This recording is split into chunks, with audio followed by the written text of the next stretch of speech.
Without water from the Colorado River, modern Las Vegas couldn't exist. Our community gets about 90% of its water from the river. But after 2 decades of drought and climate change, the river is in serious trouble. The 8 News Now I-Team's George Knapp traveled to the source of our water supply to find out what the experts are predicting. The critical time frame is pretty much about now to April, late April.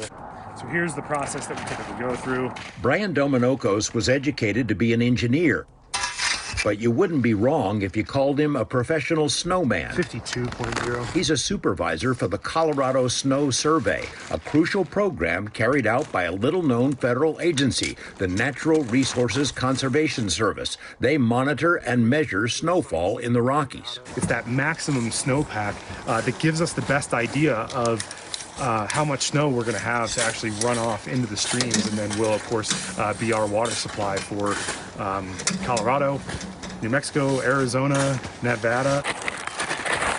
Stumbling along atop snowshoes, we've crawled up beyond the 11,000-foot level of the Rockies, a stone's throw from the Continental Divide, to check out one of the more than 100 monitoring sites called Snowtells. Data from the Snowtells sensors gets sent out to the world hourly.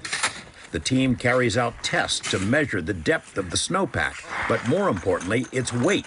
The weight is what gives them an idea of how much of the snow will eventually melt and trickle its way down to the Colorado River. 90% of the water in the river comes from rain and snow that fall on the western side of the Rockies. 90% is also the number for how much of Las Vegas's water supply comes from the Colorado, which is often described as the most endangered river in North America.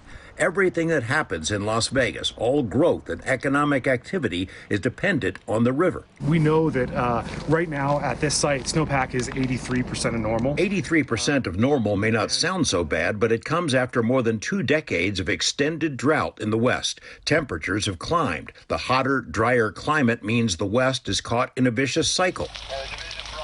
More wildfires, more dust storms, less rain and snow. Particulates that fall atop the snow affect how and when it melts. And because the soil is drier, much of the snow melt is absorbed and never makes it down to the river. The result is easy to see. Lakes Mead and Powell are at historic lows. The lower Colorado River states have already enacted cuts to the amount of water they can take from the river, and more cuts are likely. And this year has been a little bit extreme. The snow survey team doesn't make climate predictions. That job falls to other federal and state agencies. But 2022 has already proven to be a puzzler. In January, it looked like the snowpack would be at or near the historic average. But snowfall in February sort of fell off a cliff. Is there still a possibility of enough snow to get back to normal this year? The experts say it's possible, but unlikely.